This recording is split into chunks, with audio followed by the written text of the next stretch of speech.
What a busy few days you must have been having then. But it's been great. I mean, I was in a room with like 1,300 women from all over the country. It was like a geography lesson. I mean, I basically failed geography. So every time they told me where they were from, I said, where's that again and where's that near? So, but it was absolutely amazing. I saw a lengthy... And my announcement. I was just about to ask you, a lengthy think piece from you in the Huffington Post covering this announcement, which is a radical change to the way we work. Flexible hours, truly flexible hours. Truly flexible. So from day one. So what we're saying is that every single job, unless an employer can prove that this job cannot be done flexibly, should be offered flexible working so that anyone's applying for the job can work flexible hours. I mean, just imagine what that would feel like. So you don't have to feel pressured into getting to work for 9 o'clock. I mean, with technology and everything, why are we still got, in the main, this 9 to 5 type mentality? It means that women can be more flexible in terms of the hours that they work, and it means that men can be more flexible, and it means that men can maybe take on some more caring responsibilities. Oh God, as well. no, Dawn! And I know that you would love that, Matthew. So I thought I would mention that bit particularly. I've never been so keen to come to work in my life. Do you know, within the Huffington Post article, was a little bit that I thought was particularly interesting, and I'm not sure how this fits in with the Labour policy, is the concern that you obviously have for people doing extra work in their off time, emails, answering emails, the like. I mean, I've got some teacher friends. I mean, they could work 24/7 if they allowed themselves to. How will you address all that extra stuff we have to do in our spare time? Well, I think there needs to be obviously a cut-off. And I think when you start understanding people's complicated lives more, there's more of an understanding about how you work, what you're expected to be your outcomes in that job. So then you can do that job, you do it well. If you do it, in 4 hours, whatever you're supposed to do, fine. Because what actually happens is not only there are additional workloads when you're doing emails and texts, but also other people with caring responsibilities, caring for children, caring for older parents. So they're called collectively as sandwich carers. Yeah, so this is all this unpaid work. So what we're saying is let's be more considerate and understanding to people's complicated lives and bring workplaces or the working day or jobs into the 21st century. Do you think bosses are the problem? Because there are so many jobs now that because of computers, that we know simply do not need to be done at the office. They can be done at home. But in my experience, bosses love to be able to see their workers and to make sure they've got their noses to the grindstone. Absolutely. And what often happens is bosses only bring in technology when it suits them. Yes. So as you're saying, like when to look when you're working to make sure that you know that you have not stopped working. And what we need to do is reverse that, because if you have more trust in your employees, if they're more comfortable, so if my office, it works quite well. So if they're not feeling well, for instance, I say, well, work from home. Why do you have to struggle on the train to get in and you're feeling rough? Just work from home, take your time, do what you need to do. You find that you have a better working relationship. You should think about this, Karen. And everybody does well. Writing it down. Yeah. No, I think there's do a bit more work from home. To be serious for a second, Matthew, I think we do need a cultural shift. Maybe. Absolutely. And the Labour government will bring that cultural Talking shift. of cultural shifts, let's just talk about shifts for a moment. There was quite a lot of it last week in Labour and to some degree in the Tories. 9 of your former colleagues are now, they've said goodbye to the Labour whip. No by-elections. In fact, I watched Joan Ryan say at some length, I've been in this party since long before Jeremy Corbyn became leader, although not since I would imagine Jeremy Corbyn was in the party too. And I say, I feel absolutely no need to go back to the people. Should she? Should all of them? I mean, Ian Austin has a majority of 22. Yeah, well, I think it's quite interesting that part of the reason that that people have said they've left is because people should have another vote on the referendum because things have changed. So therefore, if you've now left the platform that you stood on, so they've all left the Labour platform that they've stood on. After winning their seat. And it is absolutely right and fundamental that you go back to the constituency and say, OK, will you elect me again on this new platform? Wollaston, because this independent group has no sitting members because they haven't actually stood on that platform and have a right to stand and talk. And nobody knows what their policies are. I think Sarah Wollaston actually has sponsored a bill calling That's right. for she did last year, I believe, yeah. Now, It's difficult, this, because we have to accept that most people see what's happened in terms of the splitters through the window of our press, a press that told us that scores of Labour MPs would be leaving over the weekend, and that hasn't come to pass. We also read and hear a lot on social media about Labour's problem with anti-Semitism. We've got someone here, Stephanie Lloyd, tweeting, "I'm disgusted to see Labour women 2019 boo MPs like Luciana Berger, who have been bullied out of our party by racist abuse, and for Dawn Butler to say there is not an institutional problem with racism in our party." Yeah, I think that wasn't a correct reflection of the conference at all. They were not booing. And what I actually said, which... Can I just say, I have no extra time, but if someone leaves your party, I think the party members could be entitled to feeling slightly miffed if they're not going to give a by-election because they've actually stolen a Labour MP from the flock, have they? Well, I mean, I have said that it's like a relationship. If somebody's left, you have to accept that they've left. You learn the lessons and you move on. And I think that's where we're at the moment. But what I actually said was to cite the Labour Party as being institutionally anti-Semitic now, today, at this current time, is incorrect. It's just not correct because of all the work that has gone in to build adequate processes and structures to deal with complaints, not just around anti-Semitism, but, Islamophobia, bullying, everything. It is the process that have been built. So that means the accusation, is incorrect. It's getting very difficult, isn't it? Because when I think it was it Luciana Berger leaves, Palestine lives. I think somebody tweeted, and Jess Phillips said, "Oh, that is a anti-Semitic thing to say." And Michael Rosen, a very prominent Jewish writer who's also a great critic of those to say, all Jews feel this and all Jews feel that, said, "What is anti-Semitic about that statement?" And it's this conflation of being anti-Zionism is now anti-Semitism. And I've seen arguments that make a very good case that some of those that have anti-Zionist views voice those views because they can't voice their anti-Semite views. I mean, I can't comment on that. All I can say is that we do not tolerate any anti-Semitic views in the Labour Party. And if anybody's accused of that, they have to go through a proper process. And that's the most important thing. And I think people keep forgetting that, because when you accuse somebody of doing something, there has to be a proper process that they go through. You can't circumvent it. You can't be like a keyboard warrior and say, right, OK, that person must go, that person must go. No, there needs to be a proper process. And it's absolutely right that happens. And that's what we've been doing in the party. I was astonished to see Ian Austin, a Labour MP who was adopted by a Jewish man as a child.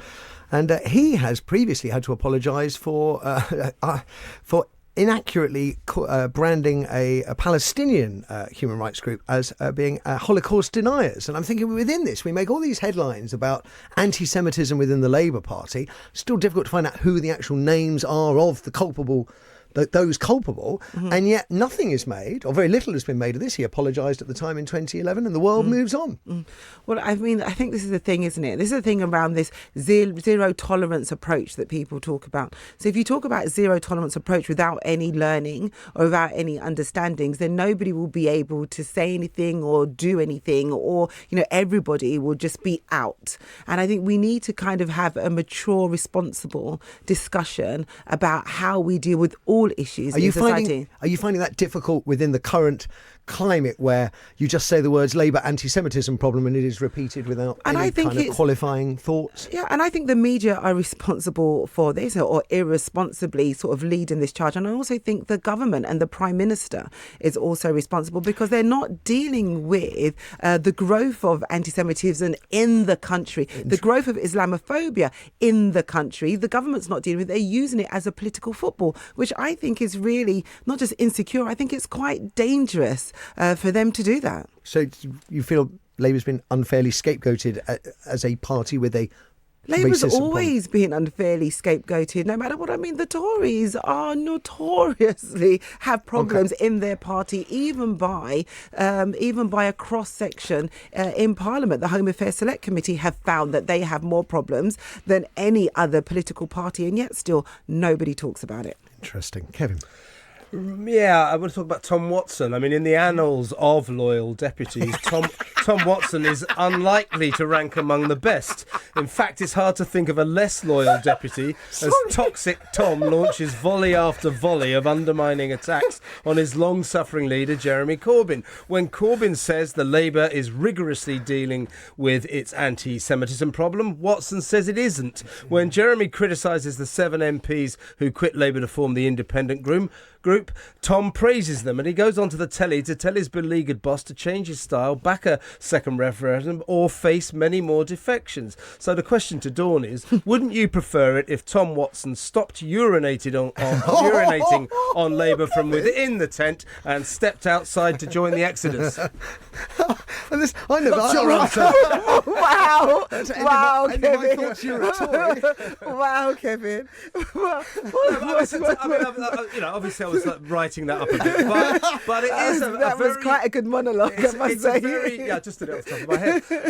He's a very strident critic. Every time Jeremy says something, Tom crops up, with monotonous regularity to knock it down. Doesn't that annoy you?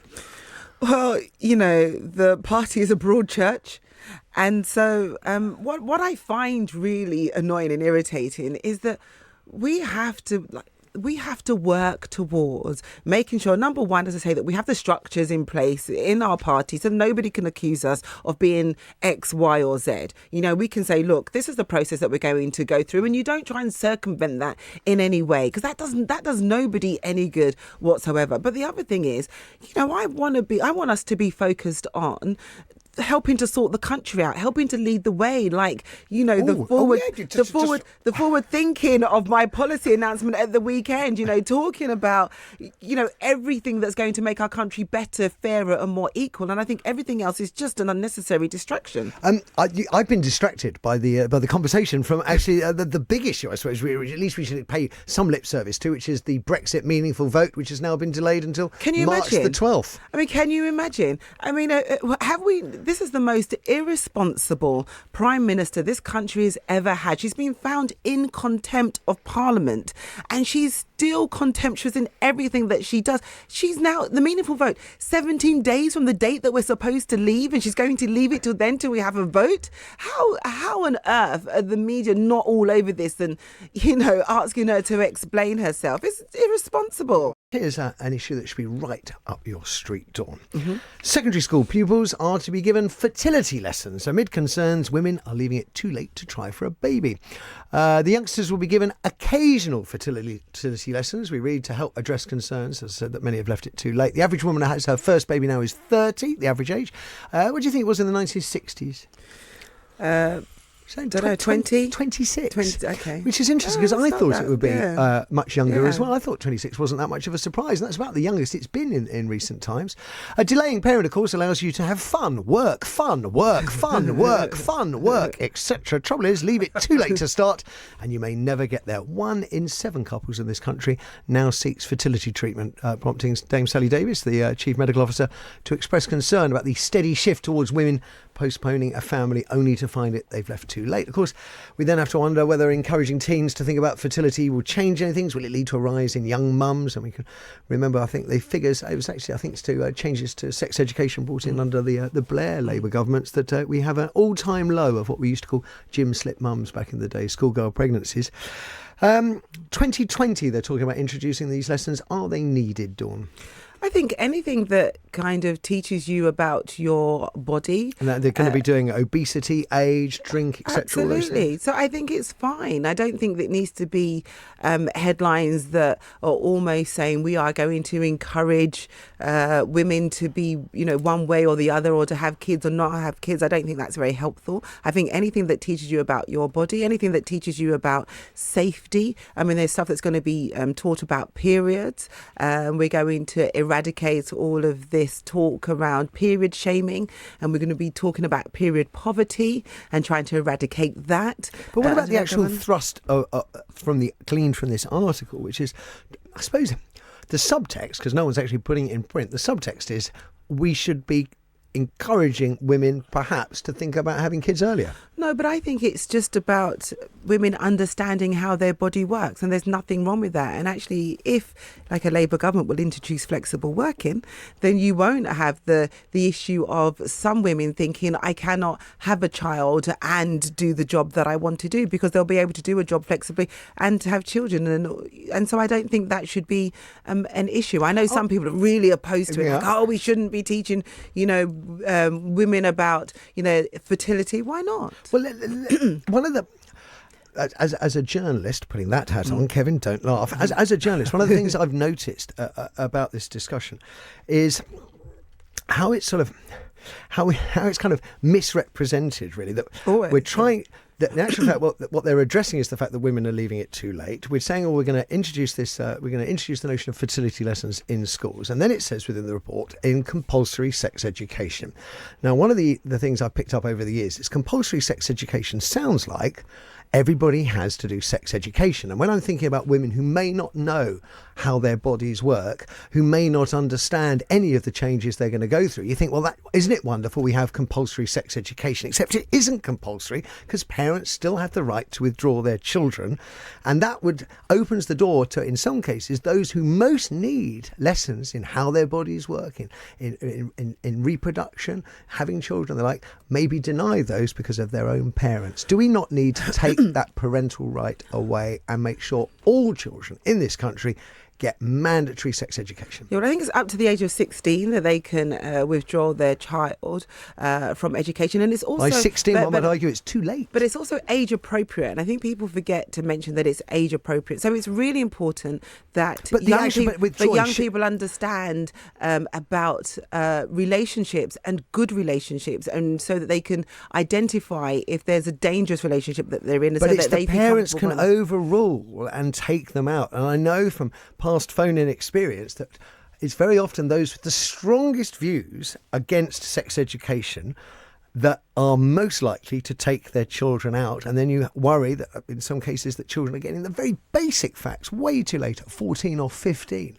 And that actually mandatory sex education without a parental right to withdraw their children would be in the best interests of all. But I think most schools are trying to also educate the parents to say, this is what we are teaching. So don't believe all the hype or all of the distortions. This is what we're teaching. And so please allow your child to come to the lesson. But also let's not forget that children and young people, they learn from their peers. So no matter what happens, their peers will be talking about what they've learned in class, because it will be important information. So either way, I believe that young people will get the education that they're not getting at home. I mean, how many parents actually talk to their children about sex? If we're honest, they don't really talk to them about sex or periods or menopause or anything like that, the changes you say that your body will go through. And I just think that if it can be done in a way that it's understandable, that it's warm, that it's not shaming in any way or dictatorial in any way, then it's a good thing. But if the parents still refuse, you're stuck with the problem. And then the child concerned then is going to get their education online or in the playground, both of which one would consider rather worrying. Yeah, I mean, I find it quite worrying. I did a lot of work probably about 10 years ago about teenage mums, and with all the education that went in, it meant that we did see a reduction in the number of teenage mums and all the investment. I mean, it's this investment in education that is needed in order to make sure that our young people are well-rounded for the future. And more understanding of people who are different. What would you do, Kevin? Do you think parents should have the right to withdraw their children from sex ed?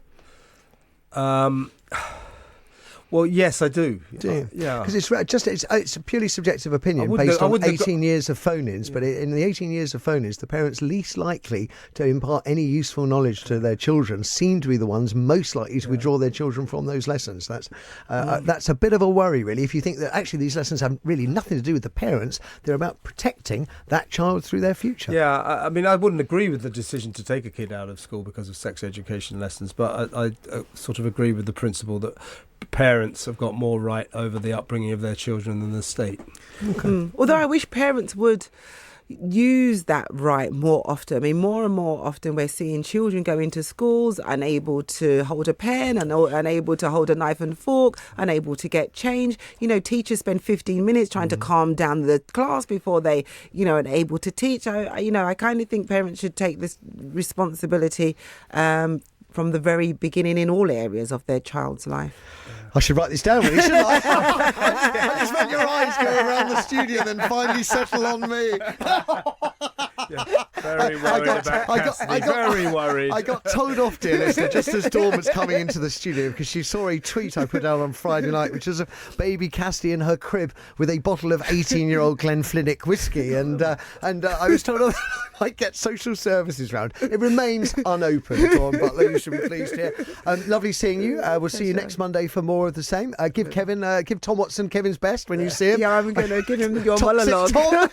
I'll send it to you. Show it to him. I'm sure we'll have a whole lot more stuff to talk about next week. You're not going anywhere, are you, Dawn? I just want to establish you're not going through any revolving door, joining any independents or anything like that. The most ridiculous thing. No, I wouldn't. And I do honestly think, as I said, we're over it now, and now you need to have an election, a by-election.